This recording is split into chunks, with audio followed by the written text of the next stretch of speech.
Bismillahirrahmanirrahim.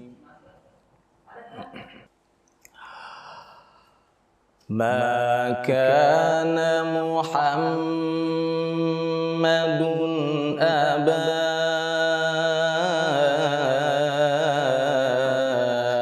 ahadim min rijalikum walakin rasulallahi wa khataman nabiyyin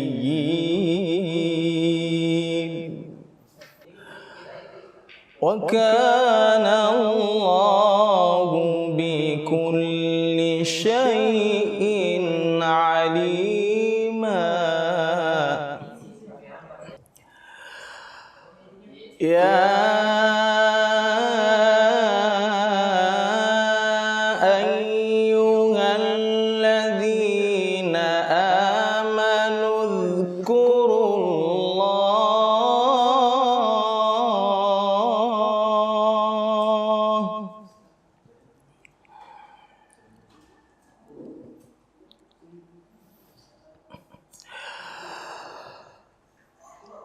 Ya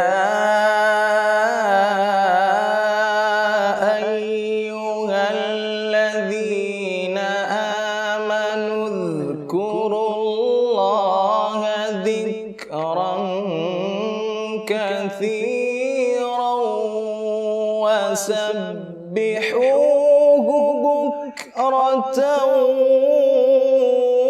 wa asila.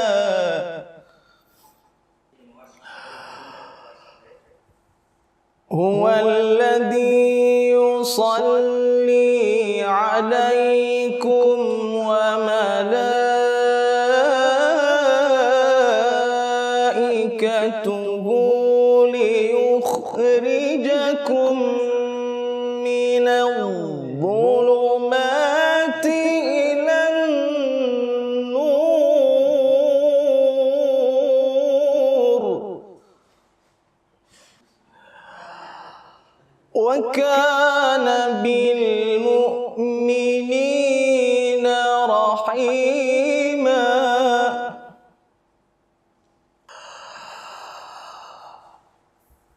Ma kana Muhammadun aba ahadim min rijalikum walakin rasulallahi wa khataman nabiyyin.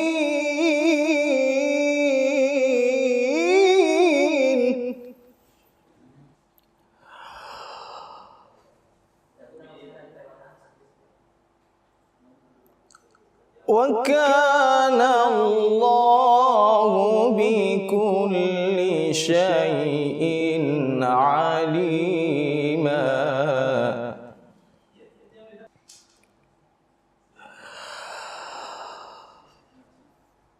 Ma kana Muhammadun aba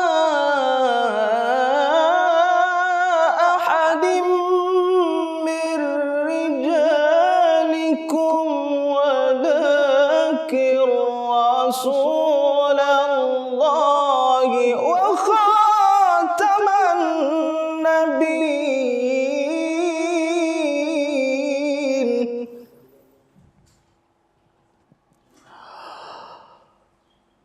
Wa kana Allahu bikulli syai'in alima.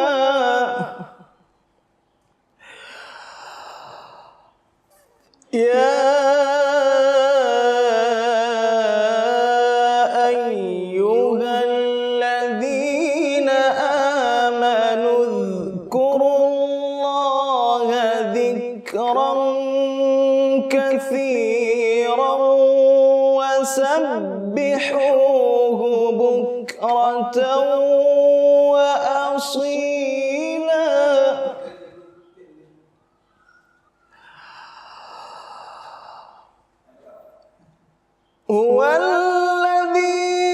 يصلي عليكم وملائكته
hari setelahnya disebut sebagai hari tasyrik.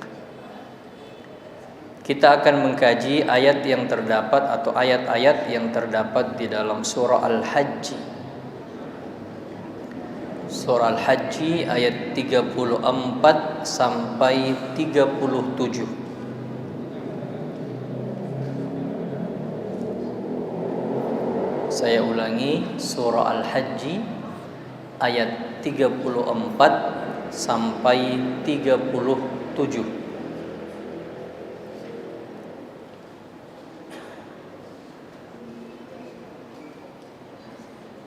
Silahkan dibuka mushaf Al-Qur'annya masing-masing.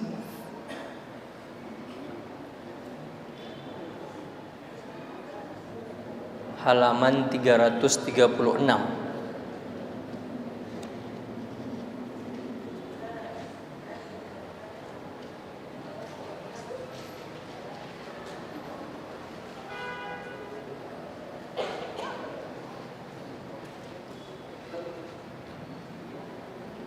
Sudah dapat semua ya? Surah Al-Hajj ayat 34 sampai 37.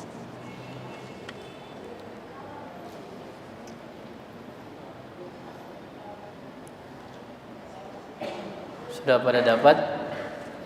Baik, kita akan baca bersama-sama kembali Bapak Ibu sekalian, para pemirsa yang ikut kegiatan kita secara online, streaming juga silahkan untuk membuka mushaf Al-Quran. Saya bacakan setelah itu, atau saya membaca setelah itu, silahkan untuk diikuti penggalan masing-masing ayat. A'udzu billahi minasy syaithanir rajim.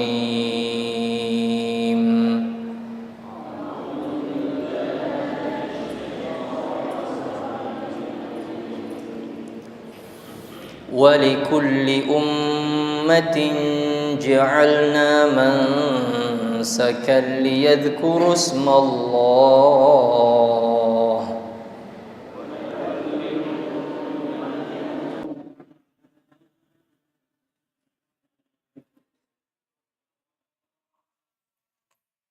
ليذكروا اسم الله على ما رزقهم من بهيمة الأنعام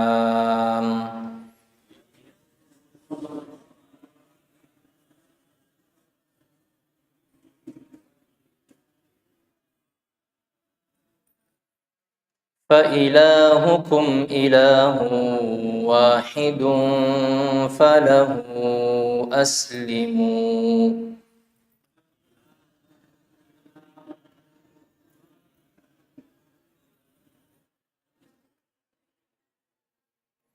وبشر المخبتين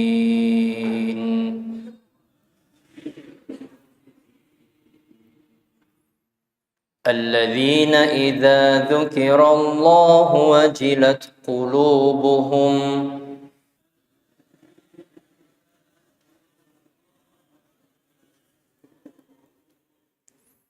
والصابرين على ما أصابهم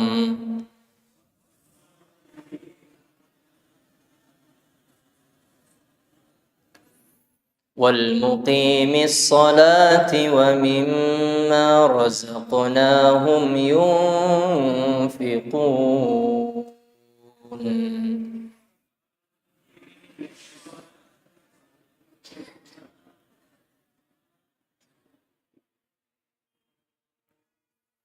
والبدن جعلناها لكم من شعائر الله لكم فيها خير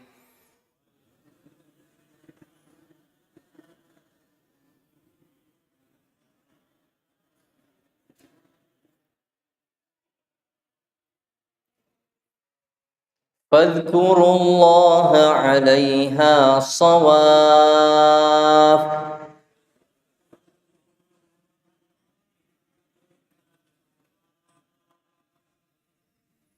فإذا وجبت جنوبها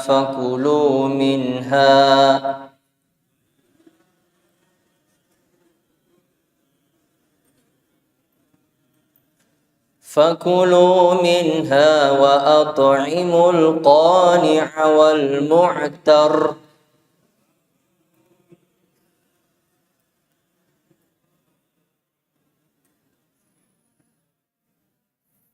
كذلك سخرناها لكم لعلكم تشكرون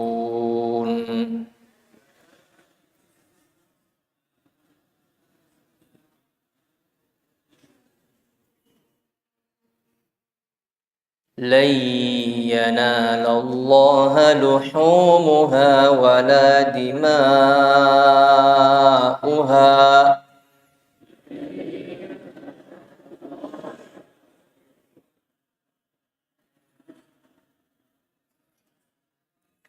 ولكن يناله التقوى منكم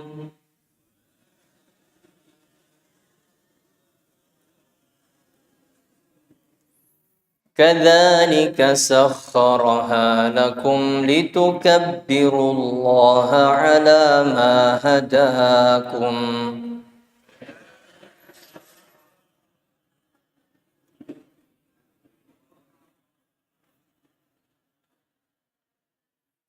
وبشر المحسنين.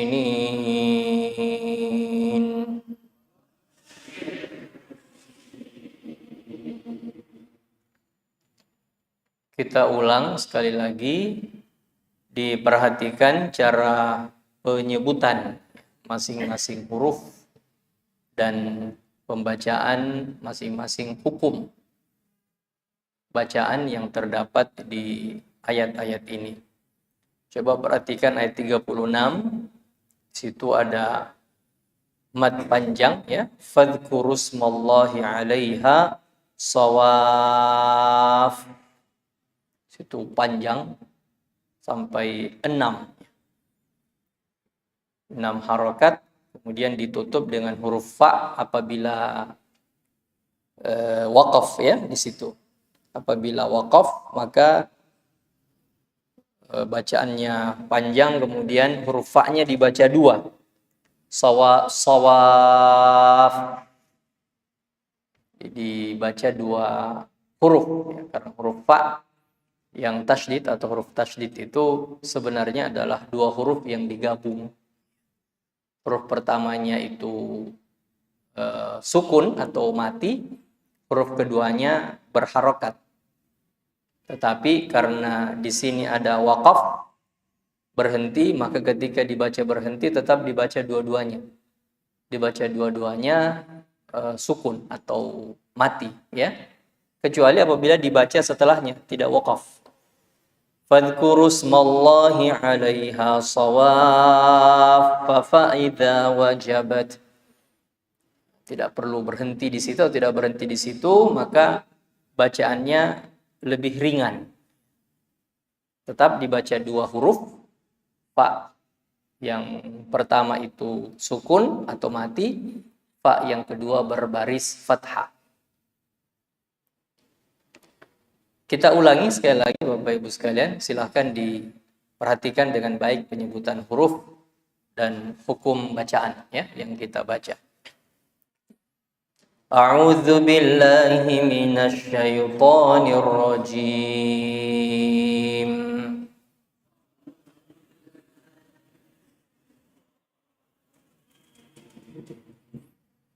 وَلِكُلِّ أُمَّةٍ جَعَلْنَا مَنسَكًا لِيَذْكُرُوا اسْمَ اللَّهِ عَلَى مَا رَزَقَهُمْ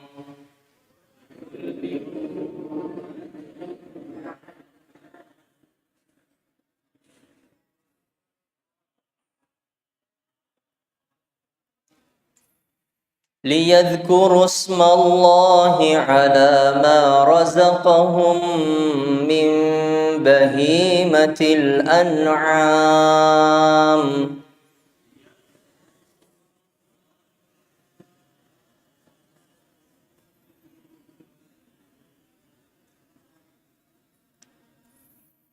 فإلهكم إله واحد فله أسلموا.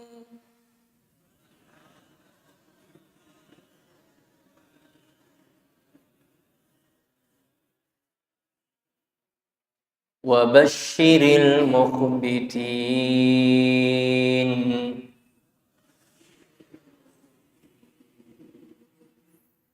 الذين إذا ذكر الله وجلت قلوبهم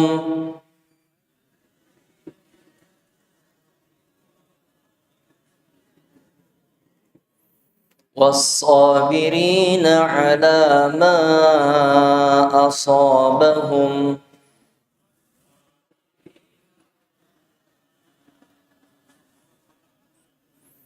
والمقيم الصلاة ومما رزقناهم ينفقون.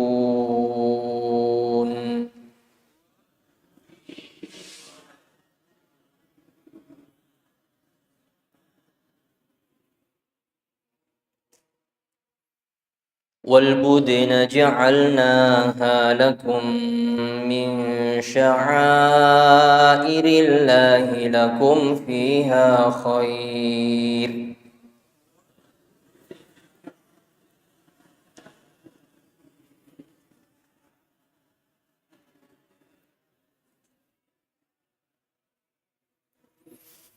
فاذكروا اسم الله عليها صواف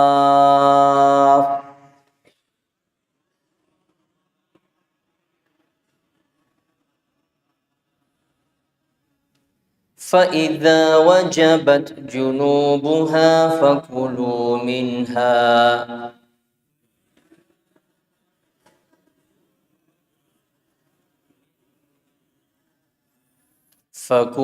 منها وأطعموا القانع والمعتر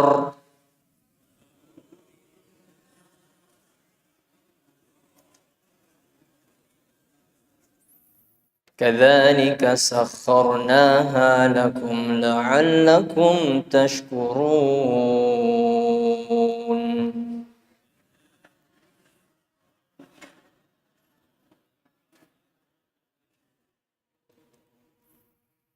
لن ينال الله لحومها ولا دماؤها ولكن يناله التقوى منكم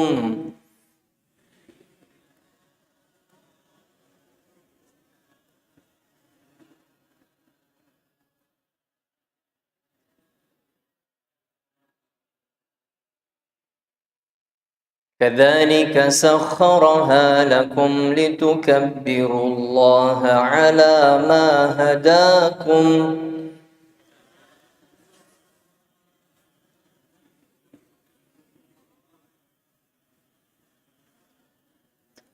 وبشر المحسنين.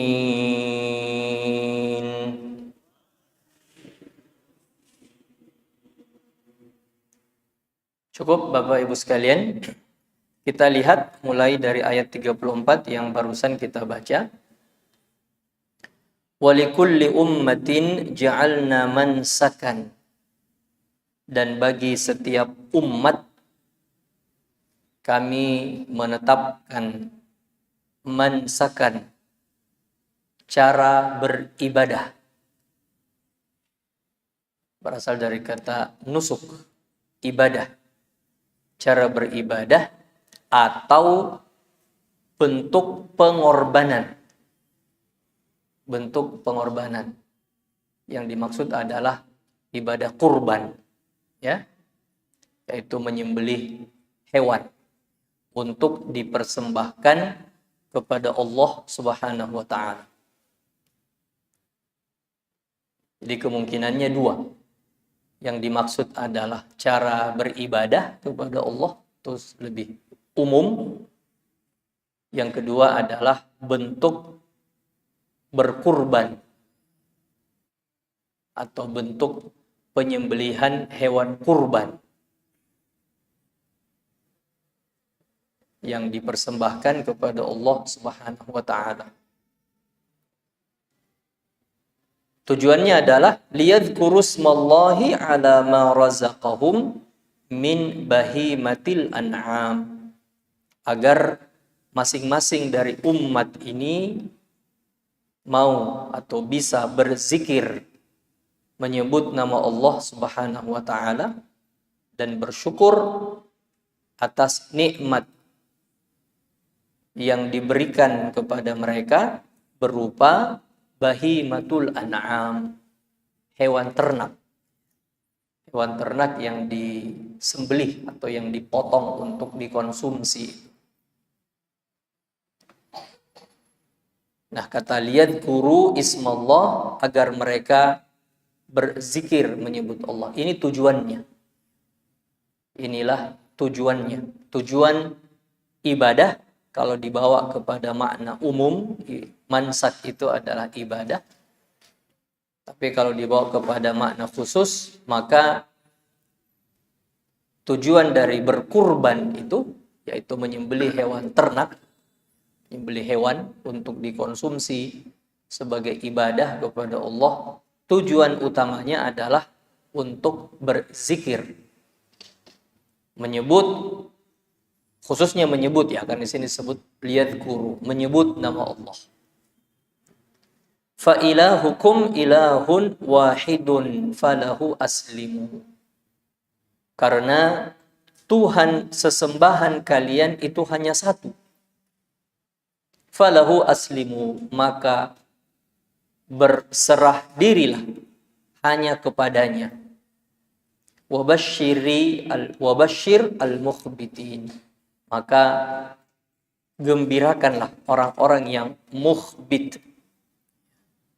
Ini sifatnya, ya, sifat ikhbat, sifat tunduk dan patuh kepada Allah. Siapa yang dimaksud sebagai orang-orang ini? Nah, ayat 35 menjelaskan sifat-sifat dan ciri-cirinya. Ada 4. Yang pertama adalah alladzina idza dzukirallahu wajilat qulubuhum, orang yang gemetar hatinya atau bergetar jiwanya apabila mendengar nama Allah. Bila mendengar nama Allah, karena rasa takutnya, rasa cinta, rasa takut. Yang kedua adalah wassabirina ala ma asabahum, orang yang bersabar. Orang yang bersabar.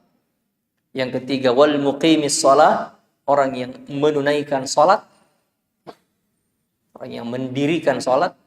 Dan yang keempat adalah wa mimma razaqnahum yunfiqun, orang yang suka berinfak di jalan Allah sebagai rasa syukur atas rezeki harta yang diberikan kepadanya.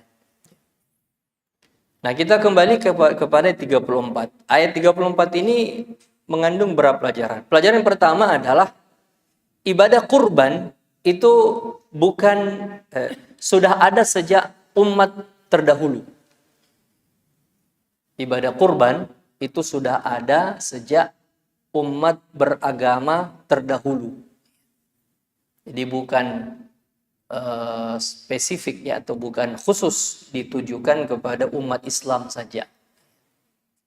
Itu ibadah kurban ya, yang setiap tahun kita lakukan itu. Ternyata ayat ini menjelaskan sudah menjadi ibadah yang sama atas umat sebelum kita. Sebab Allah menyampaikan di sini walikulli ummatin, bagi setiap umat. Yang dimaksud adalah umat beragama. Umat beragama sebelum kita. Nah, karena kita adalah umat terakhir, umat beragama yang terakhir, umat Islam, maka sudah begitu banyak umat beragama sebelum kita dan sudah berlalu. Maka masing-masing dari umat ini, seperti penjelasan ayat ini, ada syariat mansak atau berkurban. Ada bentuk berkurbannya yang bisa jadi berbeda dengan cara yang kita lakukan. Bisa jadi berbeda, ya. Perbedaannya ya bisa banyak sisi. Meskipun saya sendiri wallahu alam tidak banyak membaca bagaimana bentuk berkurban atau penyembelihan hewan kurban umat terdahulu itu. Tapi ayat ini menegaskan seperti itu. Perbedaannya bisa dari banyak sisi. Pertama, waktu penyembelihan, ya. Bisa jadi berbeda, kita tidak tahu. Kalau kita waktu penyembelihan hewan kurban kan jelas 10 Zulhijjah berlanjut 11, 12, 13 kan, yang disebut sebagai hari tasyrik. Nah, apakah umat dahulu itu juga memiliki waktu berkurban seperti itu? Wallahu a'lam. Tidak ada keterangan. Terketar dalam Al-Quran ataupun dari hadis Nabi SAW. Itu pertama. Yang kedua adalah jenis hewan yang dikurbankan. Kalau kita jelas, meskipun di sini disampaikan juga bahimatul an'am. Bahimatul an'am atau hewan ternak, kalau kita terjemahkan itu hanya 3 jenis. Yang pertama yaitu onta, yang kedua adalah sapi, bakarah, dengan berbagai jenisnya. Karena sapi itu kan banyak jenisnya. Termasuk kerbau. Kerbau itu sapi juga kan. Yang ketiga adalah kambing. Ini lebih banyak lagi jenis. Itu disebut bahimatul an'am. Apakah pada umat terdahulu juga 3 jenis hewan ini dengan berbagai varian dan jenisnya atau tidak? Kita tidak tahu. Yang pasti dalam agama kita ada yang kayak begitu. Ya. Nah, itu bisa jadi berbeda. Bisa jadi. Kita tidak bisa mengklaim memastikan apakah sama saja umat dahulu juga begini cara penyembelihannya. Tidak bisa mengklaim. Atau tidak begini cara penyembelihannya. Kita tidak bisa mengklaim. Kenapa? Karena tidak ada keterangan. Yang pasti Allah menjelaskan bahwa ibadah kurban ini sudah ada sejak umat Islam belum datang. Sejak kita belum hidup. Setiap umat ada bentuk penyembelihannya. Sendiri-sendiri. Yang bisa sama dengan umat lain, bisa juga berbeda dengan umat lainnya.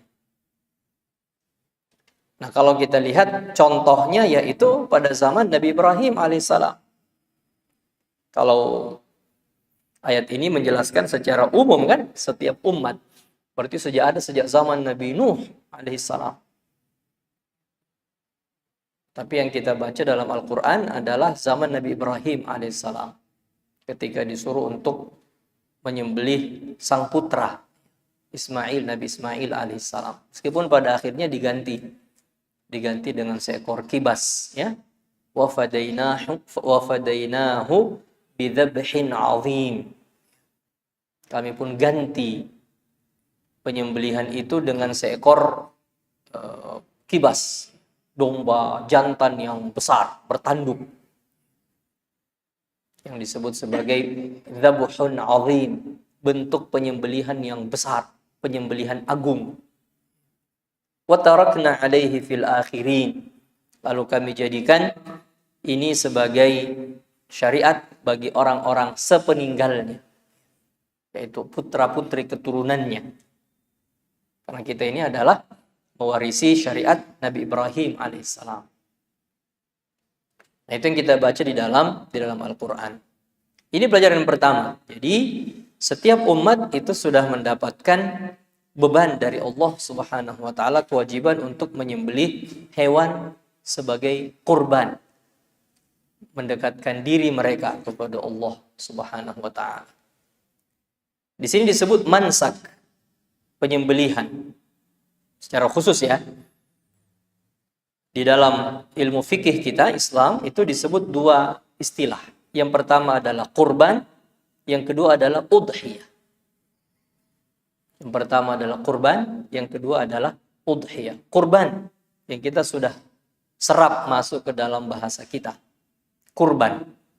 Kurban berasal dari kata qurb. Qurb artinya dekat. Dekat. Apa maksudnya dekat? Maksudnya ibadah ini dijadikan oleh Allah Subhanahu wa taala sebagai jembatan bagi orang-orang beriman supaya lebih dekat kepada Allah. Jadi, kurban itu adalah untuk mendekatkan jarak antara kita dengan Allah Subhanahu wa taala. Secara fisik, kalau secara fisik Allah sudah jelaskan dalam Al-Qur'an kan, bahwa Allah Maha dekat kepada kita. Meskipun kita tidak paham apakah itu fisik atau tidak, ya Allahu a'lam. Tapi Allah Subhanahu wa taala sebutkan Allah berada di atas langit, ya.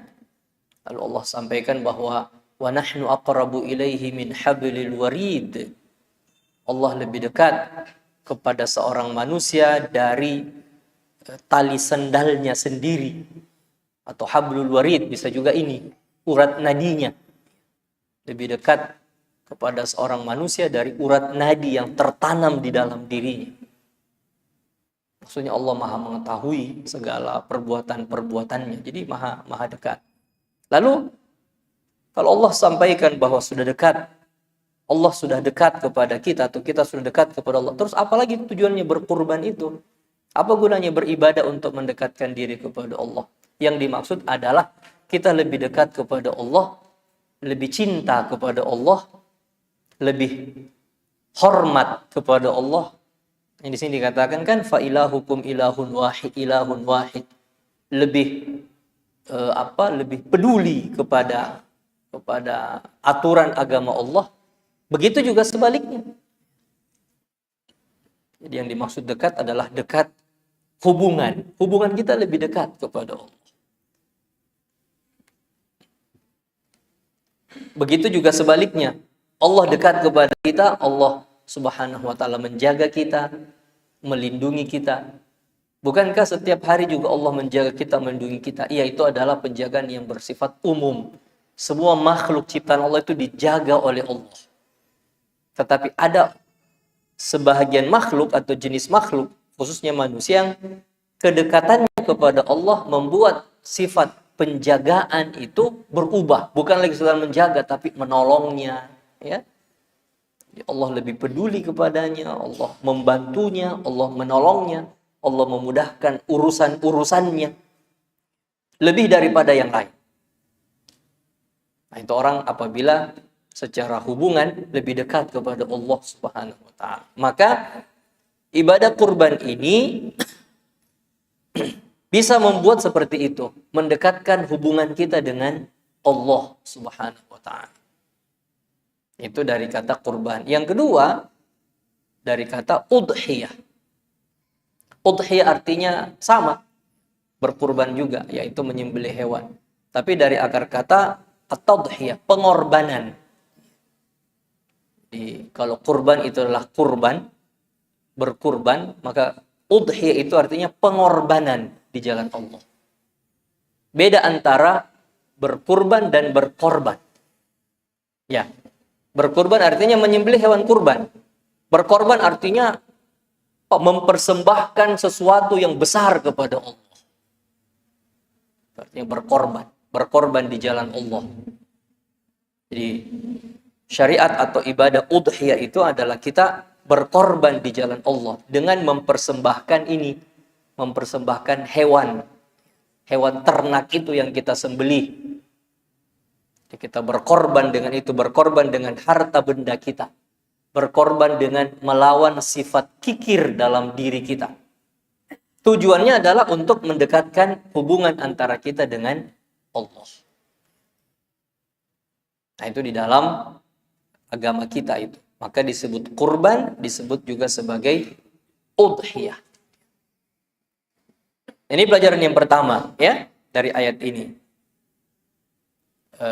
Apabila ada syariat yang tetap dari zaman dulu dan berlaku sampai Nabi terakhir, bahkan sampai akhir zaman, menunjukkan bahwa syariat itu diagungkan oleh Allah. Karena tidak dihapus, kan? Karena tidak dihapus. Ada syariat yang dihapus. Dulu berlaku, tapi Nabi berikutnya tidak berlaku. Atau berlakunya hanya pada satu golongan umat manusia. Golongan lain tidak berlaku. Jadi ada bentuk syariat dan ibadah kepada Allah yang berbatas waktu, ya, berbatas tempat, berbatas golongan orang maksudnya. Berlaku untuk umat ini, tidak berlaku untuk umat yang hidup bersama dengan mereka. Kita sudah pernah ceritakan kisah Nabi Musa dan Nabi Khidir, kan? Nabi Musa dari golongan umat Bani Israel, Nabi Khidir bukan dari Bani Israel, tapi satu zaman, satu waktu. Nah, syariat Nabi Musa berlaku untuk Bani Israel khusus. Jadi berbatas waktu. Nabi Musa sudah wafat, tidak berlaku lagi kepada semua orang. Berbatas apalagi golongan tertentu. Berbatas tempat di mana umat itu hidup. Itu setiap syariat kayak begitu. Dan itulah yang membedakan antara nabi, seorang nabi dengan nabi lainnya. Itu yang membedakan.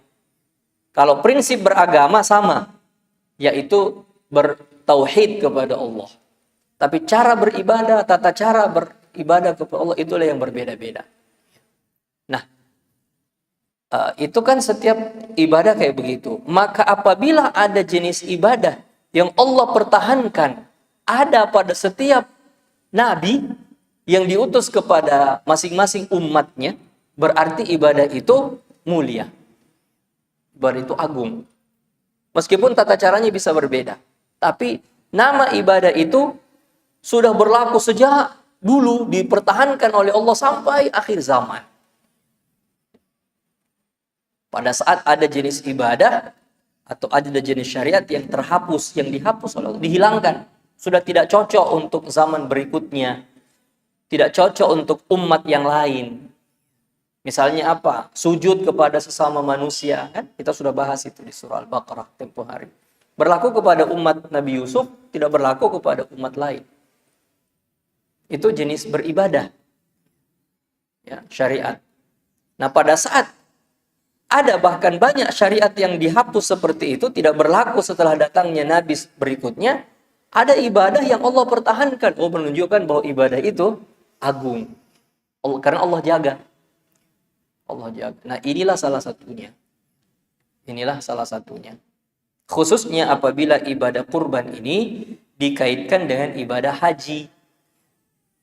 Karena kalau surah ini ayat-ayat sebelum tentang ibadah haji. Tentang ibadah haji. Nah, ibadah haji juga begitu. Ibadah haji sudah ada sejak zaman Nabi Ibrahim alaihissalam. Dipertahankan terus. Setiap Nabi yang datang berikutnya pasti ada ibadah haji. Nabi Musa datang, Nabi Musa dapat ibadah haji. Nabi Isa datang, Nabi Isa ibadah haji. Nabi ini datang, ibadah haji. Semuanya dapat kewajiban ibadah haji. Meskipun bentuknya bisa berbeda ya, atau tata cara pelaksanaannya bisa berbeda. Tapi nama ibadah itu ada.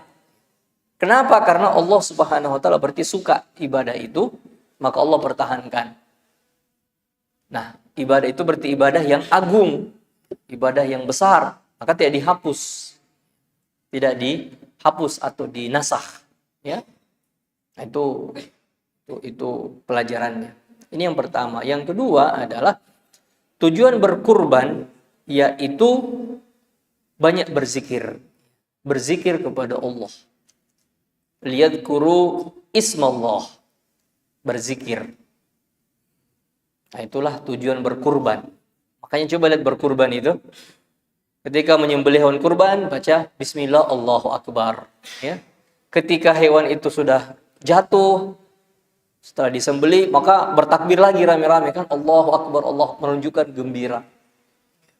Kemudian hari-hari tasyrik diisi dengan zikrullah, berzikir, takbir, ya, takbir tahmid kepada Allah. Hari-hari tasyrik itu tujuan berkurban. Untuk berzikir kepada Allah. Mohon dijaga karena ada orang yang berkurban malah hilang esensi ini. Maknanya ini hilang, makna zikir itu hilang. Karena berkurban hanya untuk mendapatkan daging hewan kurbannya saja. Karena mau dikonsumsi, ya. Ada orang yang berkurban, ya syukur-syukur kalau masih bukan hanya dia abai atau lalai dari zikrullah. Dia masih di lingkaran mubah, ya, yaitu berharap daging hewan kurbannya. Ada orang yang malah nauzubillah min dzalik berkurban tapi malah riya. Tunjukkan kepada orang bahwa dia orang yang mampu, ya, setiap tahun berkurban dan sebagainya, pamer. Ya, ibadah kurban tidak bisa disembunyi, memang, karena tidak mungkin lah orang menyembelih sembunyi-sembunyi kan. Nah, riya ini berkaitan dengan hati. Jadi alih-alih dia berkurban dan banyak berzikir menyebut nama Allah, ini malah dia berkurban, hilang itu sama sekali.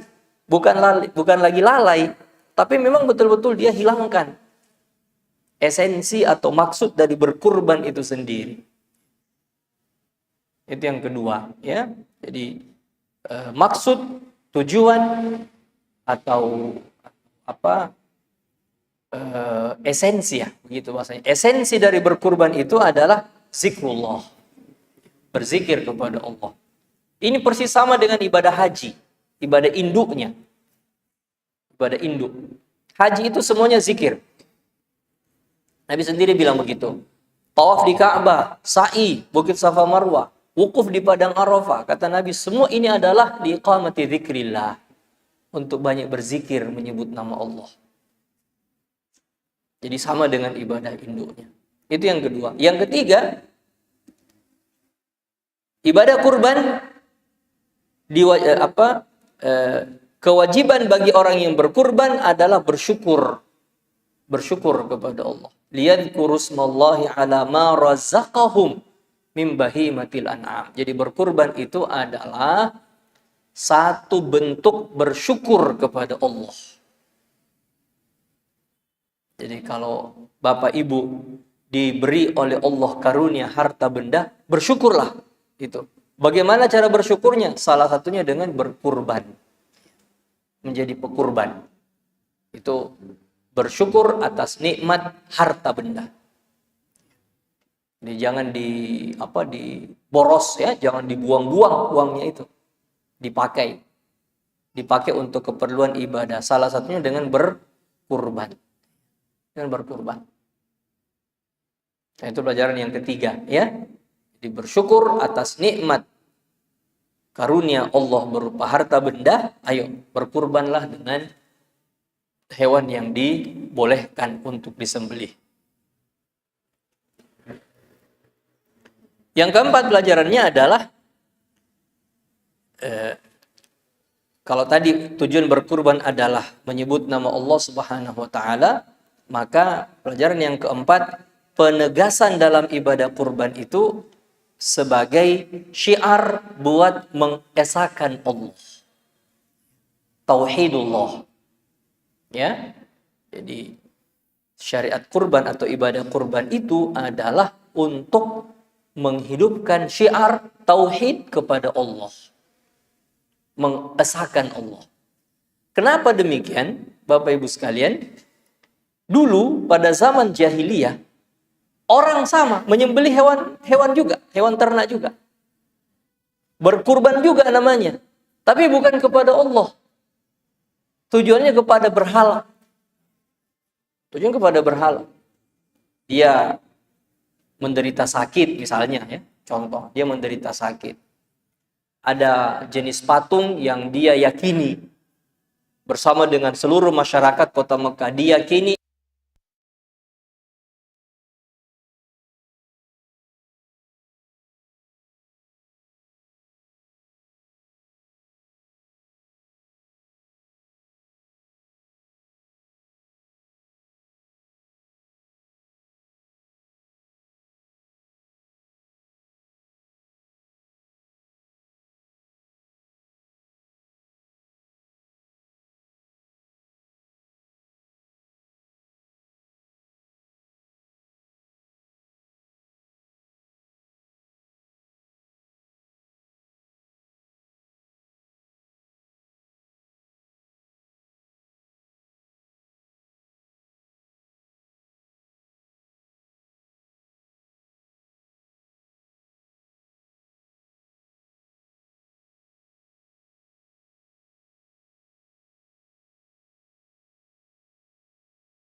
ketika disembelih atau dipotong lalu diniatkan kepada selain Allah, itu malah menggugurkan tauhid, menggugurkan sifat tauhid. Nabi pernah sampaikan kan yang disebut sebagai hadis az-zubab, itu hadis seekor lalat.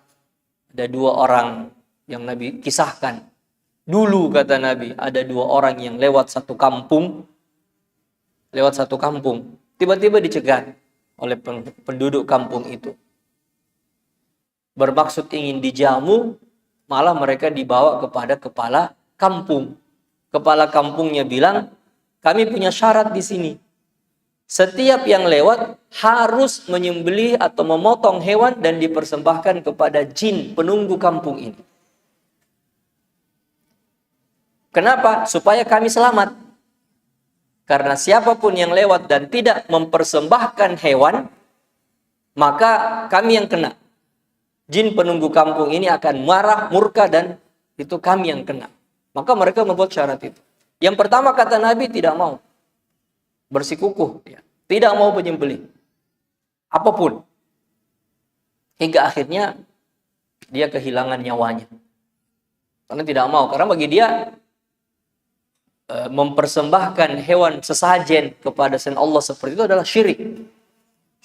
Yang kedua, itu bermaksud untuk mencari membuat hilah namanya, membuat tipuan. Bagaimana caranya?